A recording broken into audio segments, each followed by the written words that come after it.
Hey guys, Matthew here once again, and I want to give you guys a pretty decent video about the character I've really tried to push out in the past couple of days before the flashback has started. But before I go into that, the whole Flickerstrike completely cancer playstyle bullshit, I do want to just touch on flashback real quick. So I personally will probably pick a spell, most likely Ice Nova, some sort of niche ascendancy, possibly an assassin, and go something like solo self-found hardcore, because I kind of want to try and win a demigods. Usually that's how these flashbacks go for me. I will start it out, see how it goes. If it goes well, I'll push as hard as I can. Maybe I can make some sort of progress and win something. But otherwise, if it sucks for me personally, then I'll just, take it a bit more casually and just treat it as more of the league. Play a few more characters, make a few more builds, that sort of thing. But Ice Nova is probably what I want to try, and you can, for the most part, for starters, just grab just most of the starters that came from the starter build video, as well as plenty of the characters we played throughout the league. Something like Bane, Essence Drain, Soul Rend, the Chaos stuff is going to go real nice. Double Strike.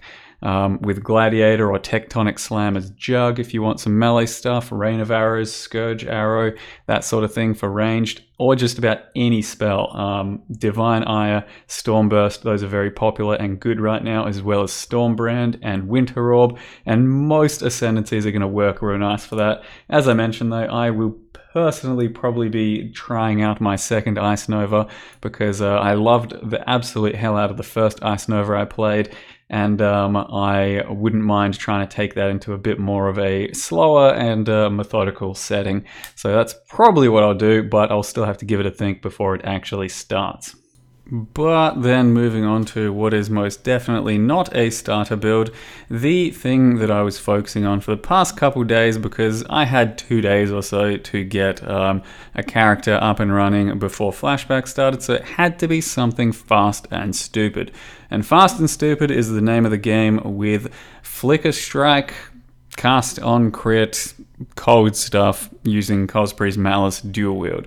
So we have 2 Frostbolts, 2 Ice Novas going, 1 Frostbolt in your Cospre's, 1 in your chest, and then 1 Ice Nova in your other Cospre's, and another Ice Nova in your chest.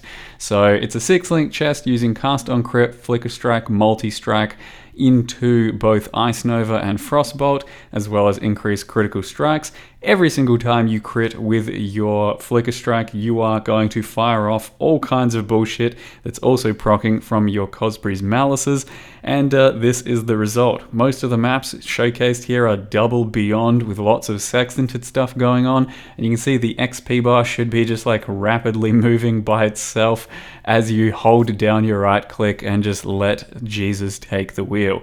It's definitely some sort of build, and not really something I can strongly recommend unless you just want something that's, well, ridiculous, because I personally don't like Flickerstrike that much, because I want some control in my game and my gameplay, and this just does not have control. It basically lets you not really have to think too much and just right click, go. Hopefully things work out. A lot of the time they do, and I did take the character to like level 89, I think, in 15 hours playtime or something, but it's not exactly something that's super reliable beyond the mid-tier map level. Anywhere between like tier 10 to 12 is where you're going to start to run into some serious problems against like betrayal enemies, maybe some bosses here or there, but it is still very much a fun thing to do, and just kind of a proof of concept, I suppose, because it just shows you that pretty much anything can be done in Path of Exile. This here is a raider, and that's why I can sustain my frenzy charges against bosses, because with all the cast on crit going off and the Flickerstrike itself, you do pretty much guarantee a frenzy charge against a rare or unique enemy every single time you flick against them. So you shouldn't ever run out of frenzy charges, but you can do some certain other more creative things like the red trail, and a golden rule, boots and jewel, so that you can more reliably keep up your frenzy charges as a non-raider. But raider's probably the way to go if you're going to do this type of stuff, and this is a good example of how Flickerstrike is wildly uncontrollable right now in delves. So it's not too bad for delves, but it does definitely get you in trouble all the time. I thought I was completely clear here. I managed to clean a lot of things up and have a nice localized area to port around in, doing my thing, porting around, killing stuff lots and reliably, and it's, you know, working out pretty well. And then any second now it just goes to shit. Without my real knowledge of it, I thought I was totally fine. Boom, into the darkness, didn't even know there was a pack there, and Flickerstrike just fucks me over. So I only really died to delve, I think, a couple of times, but it can certainly just take you deep into the darkness if you're not careful, and you have to adjust the way you play your normal Flickerstrike out in the maps compared to delve. You have to probably not right click as hard, and you've also got to just make sure you're not going too far and throwing flares down quite often, especially when you go into darkness packs.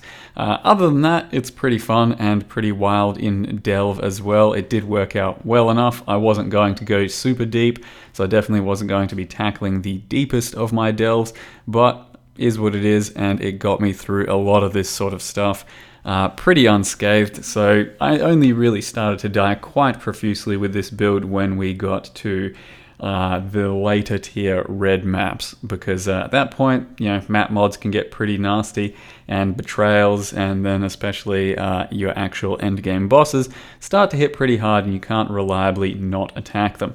Then something else interesting happened, and that is I got myself a Headhunter because I wanted to corrupt it, and you just start to play a completely different game to anything you've done prior to this. So if you've never played with a Headhunter, what it does is it's a belt that lets you steal some mods off of rare enemies you kill for 20 seconds, and it just turns the game into a complete joke. So that's kind of what it looks like, and I will have a clip at the end of the video that you can watch that's just purely the clip itself without me talking or anything, and it's pretty ridiculous, but you can see I'm stealing a lot of mods.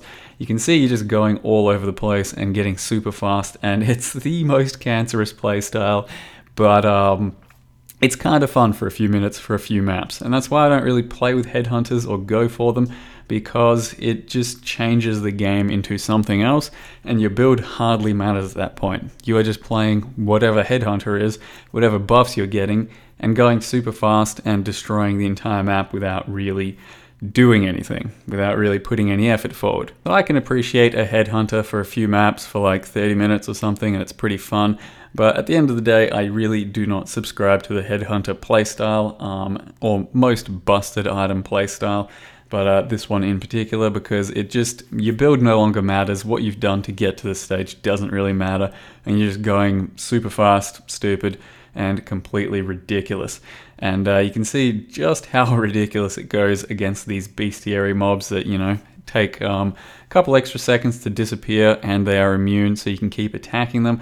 And that's just where we get to throw out so many balls with our cast on crit Flickerstrike, and it's kind of pretty, I will give you that. So the whole point of getting the Headhunter was just, I had a lot of currency after crafting a few of these items in the past few days. I had something like 80 exalts from making a few sales, and that means I could buy a Headhunter, double corrupt it, and see what the outcome was, because it's just a bit of fun to go for a gamble. It's not really worth corrupting a Headhunter because the, you know, best possible results aren't even that good, and then you've got a good 50% chance of completely disappearing the 40 exalt item, which for me happened to happen for the second time in a row. So yeah, we didn't really get to hold on to this Headhunter. I've now bought 2 of them, corrupted 2 of them, and they've both kind of disappeared. So there you go, not really too worth doing. They are fun to play with for just a little bit, and it's not really that much of a different play style to my current build. It just means that I go a little bit faster in terms of running and attack speed. Damage is probably still, you know, we're one-shotting everything we can, and it's still a very fast playstyle, as you can see throughout the previous clips. And then ultimately, it'll just help you kill a few bosses maybe when you get to them. And then I've got a few little boss showcases here. I didn't get to tackle too many bosses, and this was never going to be a very good boss build, but you can see that the single target is still somewhat respectable. It's just that once we start getting to the Guardians, the Shapers, and then especially Uber Elders, I just don't think there's any way you can reliably play this safely without getting yourself killed quite routinely. So something like a Shaper and an Uber Elder, you really have to pick your moments when you can attack, otherwise you're going to dive in, he's going to do a special move or two, and you'll just die. And the only way to really combat that is to just have way more damage than you can, possibly deem necessary for anything else, so you can actually kill them in the quick phase that you dive in for.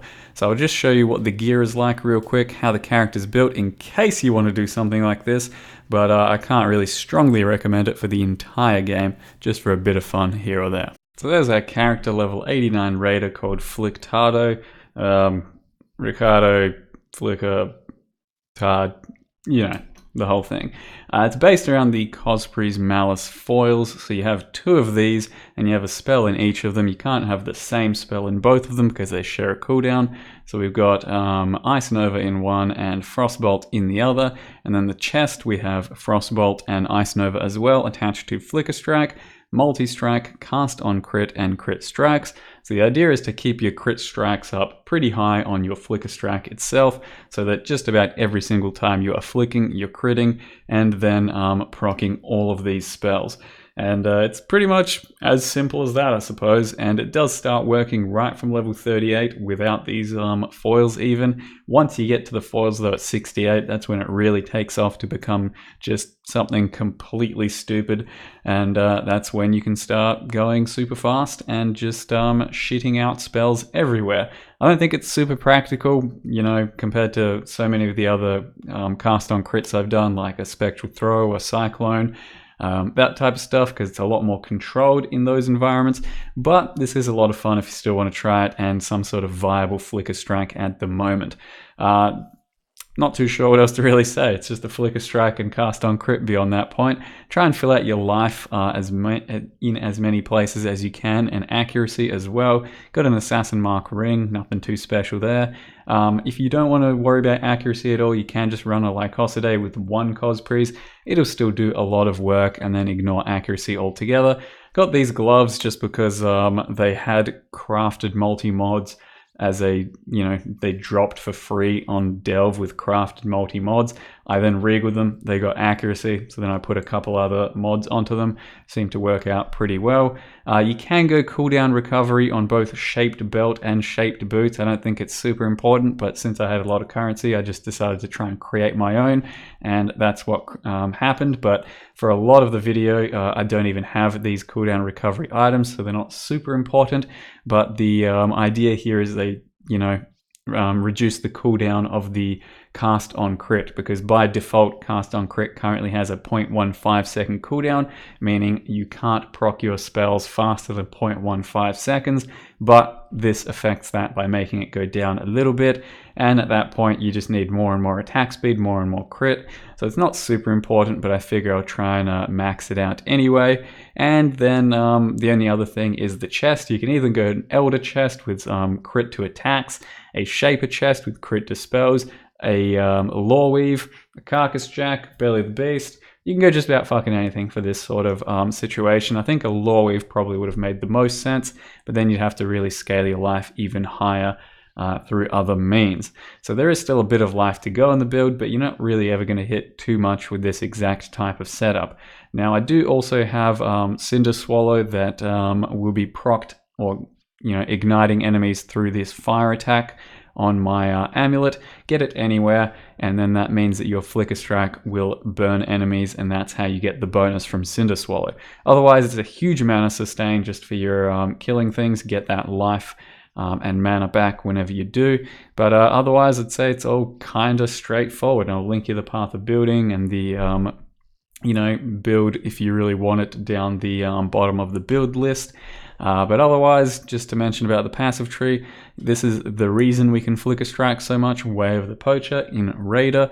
Then grab the other Frenzy Charge nodes, and then the phasing ones, just so that you don't have to worry about elemental ailments for the most part. The passive tree tries to get a good bit of crit over here, some dual wield crit over there, and then a bit of life, some frenzies, as much generic crit as it possibly can, frenzies, and then all the spell crit and spell crit focus up the top as well. I do currently run 2 frozen trails so that my frost bolts just shoot out that much faster and there's that many more of them, but you can probably replace at least one of them, especially for boss fights, for a more heavy damage type of duel.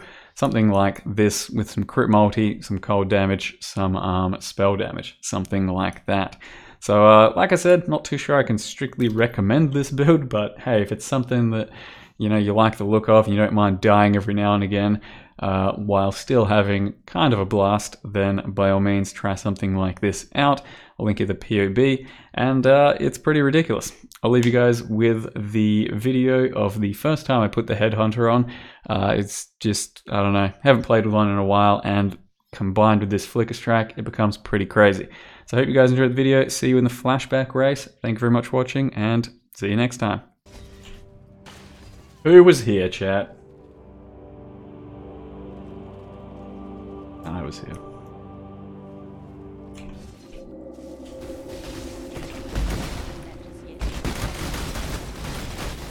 Oh fuck, it's betrayal as well.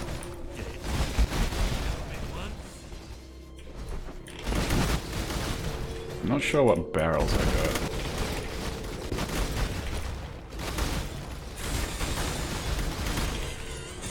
$12 KES, don't mind if I do. M'lady.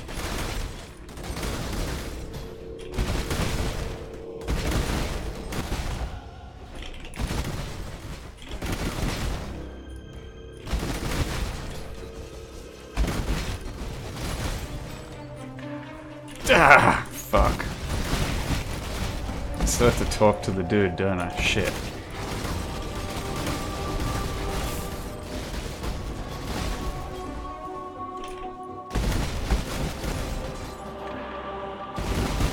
Maybe I shouldn't corrupt the Headhunter.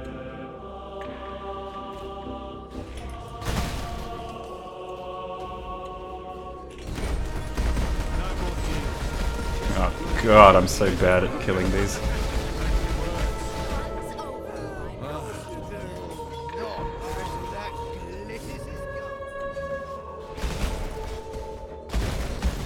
Are these good? There's a lot of res in here, right?